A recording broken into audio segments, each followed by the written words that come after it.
Hello guys, magandang umaga sa inyo lahat and welcome back to my channel. So sa video na to, pakita ko sa inyo mga bayabas ko.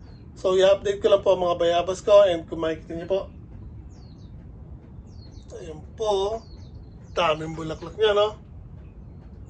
So halos lahat ng mga bayabas ko dito sa bakuran ko or sa garden ko or sa paligid ng bahay, ganyan po itsura.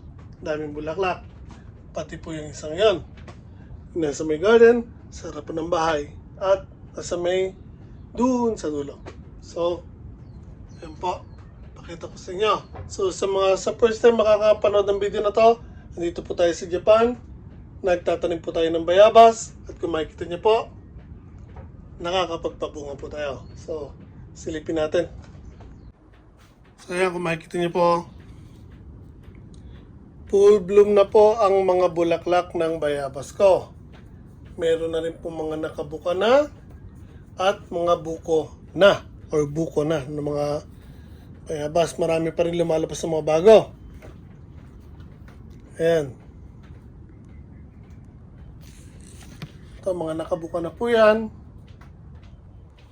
And now, pakita ko naman sa inyo yung mga bayabas na talaga. Kasi yan, kahit ganyan na yan, may possibility na malaglag pa rin po yan. So tulad ng sinabi ko yan, marami pa rin mga lumalabas sa panibago. Ayan po.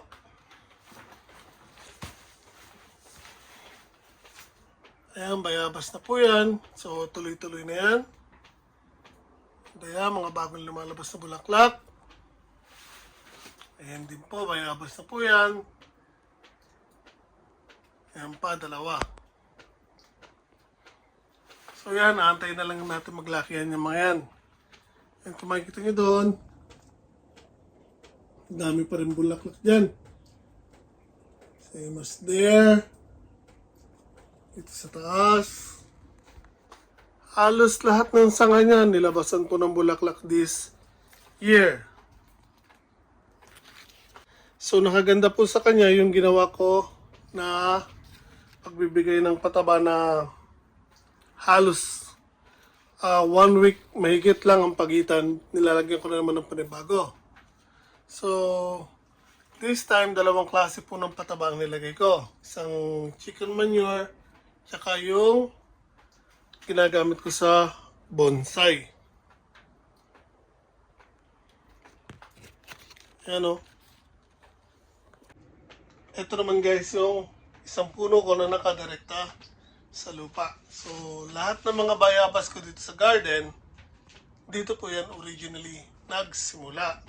So, lahat sila puro cuttings lang. Ito po yung main na puno ko. Na now, nakadirekta na po sa lupa yan. And dito po, may mga bulaklak na rin po yan. Pero, hindi katulad ng mga cuttings or air layerings ko, sorry, na sila hitik talaga sa bulaklak. Ito ko konti lang, pero marami din naman sila. Halos ilan-ilan nga lang ang bulaklak, pero again, hindi katulad ng mga air layerings ko na hitik na hitik talaga sa bulaklak. Ito, hinahayaan ko lang ganyan na lumagaw kasi ito yung pinaka-kinukuhanan natin ng mga pinapaugatan po natin. So, maybe next year, kasi mga bagong sibol na yun, mga bagong tubo na yung mga sanga na yan. So next year, pwede ko na silang paugatan. Medyo gugulang na po yan. Kaya probably next year marami tayo dito makukuha. Dito naman sa mga air layerings ko, marami din akong pwedeng paugatan na dito. Tulad to, yun. As in, marami pati doon sa may harapan.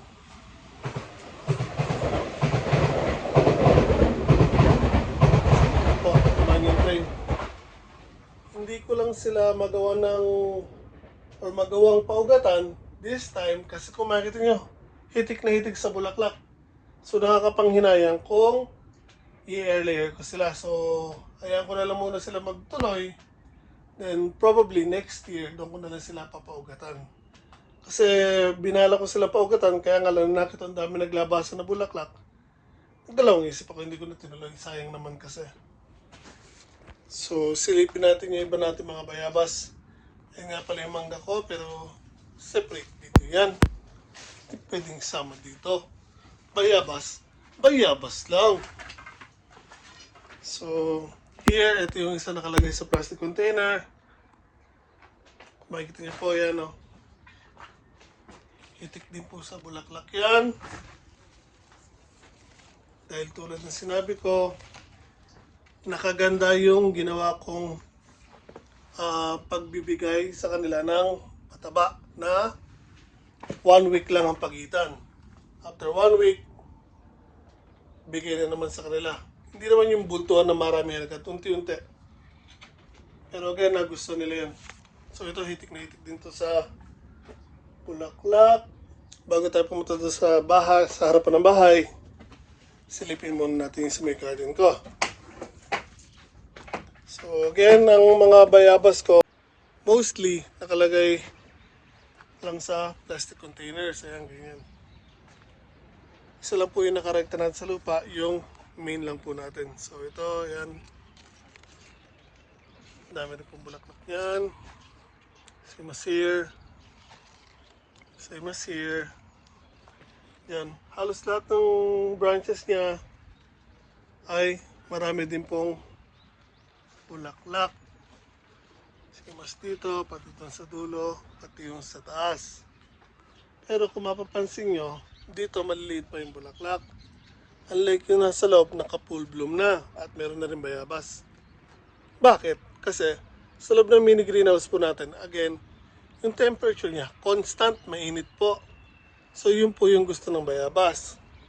Dito kasi, sa labas, although start na po ng summer dito sa Japan, may time po na lumalamig pa rin po tulad sa gabi.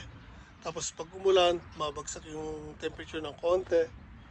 Kaya yung mga bulaklak, medyo mabagal ang proseso sa pagbuka, paglaki. Although marami silang bulaklak, napag-iwanan sila ng nasa loob ng greenhouse. So, yan yung garden natin. So, ang garden ko, 2 months old na yan mahigit. And marami na po tayong napapakinabangan yan. So, silipin natin yung sarapan ng bahay.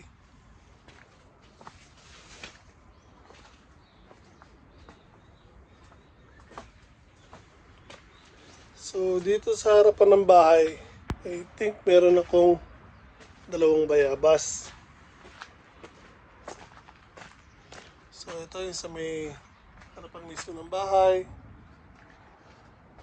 Sa plastic container. Nasa ilalim siya ng balag ng sayote. And dito, yan po, bulaklak. Yan din po. And then, ito marami rin bulaklak yan. So, hitik din siya sa bulaklak. So, yan o. Halos lahat din po ng mga sanga niya. May bulaklak ito. Papalabas pa lang. Here. Yan pa po. So, halos lahat ng branches na rin po ay puno ng bulaklak. Sensya ka na kayo sa mga washing machine. Ito yung mga kinukuha natin, yung mga tinatapon. Ito galing sa kaibigan namin yan. Umuwi na ng Pinas, nilinis namin yung bahay. Maayos po yung buyan. Ito naman po, dun sa nakilala natin Pilipino, ilanay na rin. Nagpalit sila ng washing machine, so kinuha na rin natin yan. Usable po rin po yan. Kaya dito gagamitin ko. So, yan po. Ito nakabuka na rin. Again, nasa 45 liters na plastic container. Next, dito sa may dulo, sa may entrada ng lupa. Ito nasa timba pa lang po, hindi pa natin na ilalagay sa malaking lalagyan. Ito nasa 15 liters na timba. So, ito hitik din po yun sa bulaklak. Yun po. So, lahat ng branches niya hitik din sa bulaklak. Dahil nga again, yung sa method na ginawa natin. Ito naman yung isang I think lemon guava ko. May mga bulaklak na rin po yan.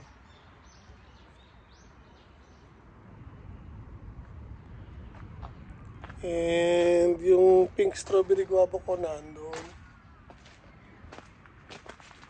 Yan, nasa 15 liters pa rin na timba. So yun yung mga bayabas ko. And ayan, nag-trim tayo ng mga halaman natin para maliwanagan yung nasa ilalim nila. So isa na magulo yung bahay, dami kong project ngayon dito, hindi ko maayos kasi sobrang busy sa trabaho. So, yun guys. There you have it. Pinakita ko lang sa inyo yung bayabas. Again, ang dali lang po mag-alaga ng bayabas sa Japan. Kayang-kaya po. Basta makuha nyo lang yung technique kung paano sila bubuhayin. Again, dali lang naman yan. Basta bago mag-winter, pasok nyo lang sa loob ng bahay. And once na uminit na talaga, doon nyo lang sila ilalabas sa garden. So, mas madali ko ilalagay nyo sa plastic container para madali nyo siyang ilipat-lipat. Kasi kung idadiretso nyo sa lupa and wala kayong mini greenhouse, once na lumamig po, mamamatay po yung puno ng bayabas nyo. So, kung magdadirekta kayo ng bayabas sa lupa dito sa Japan, mas maganda kung gagawin nyo siya ng greenhouse. And always remember na kailangan siyang lagyan ng heater. Pag hindi nyo po nilagyan ng heater, once na mag-winter na, mamamatay din po siya. Hindi nyo po kakayanin ng lamig. So, yan po. Update sa bayabas natin. So, unlike last year, grabe po yung bulaklak nila ngayon. Mas marami po.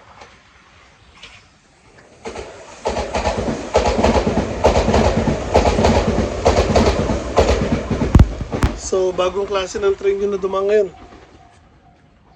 Ayun ko lang siya nakita dumaan dito. So, balik tayo sa sinasabi ko. Mas marami ang binulaklak nila ngayon kaysa last year. And, hopefully, marami tayong mapakinabangan ngayon. Yan sa mga nagbabalak dyan na mag-alaga ng bayabas, meron ako nakilala na meron daw nagtitinda ng mga bayabas pero yung apple guava yung bilog. Yung sa akin kasi sayote ang itsura yung paba. Parang pear shape. Sa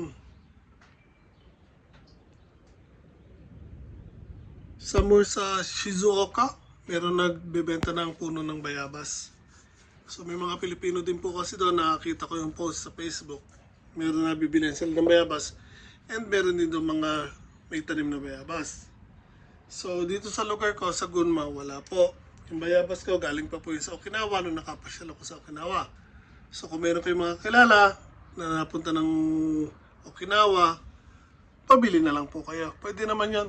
Doon nila bibilihan, tapos ipatak QB nila. Isang araw lang naman po, andito na agad yung, or nasa inyo na agad yung pinili nyo or pinabili nyo na bayabas. So, kung gusto nyo malaman kung paano sila alagaan, i-check nyo lang po yung videos ko or past videos ko tungkol sa bayabas. Marami po kayo na-upload dyan. And marami po kong mga tinuturo kung paano sila aalagaan at mapapanatiling buhay dito sa Japan. So, hindi ko na po masyadong papahabain po ito. Again, update lang po sa mga bayabas natin. Kung makikita niyo po, ay ayan po ang ganda ng mga bayabas natin. Pati yung sa labas, ayan sa harapan ng bahay.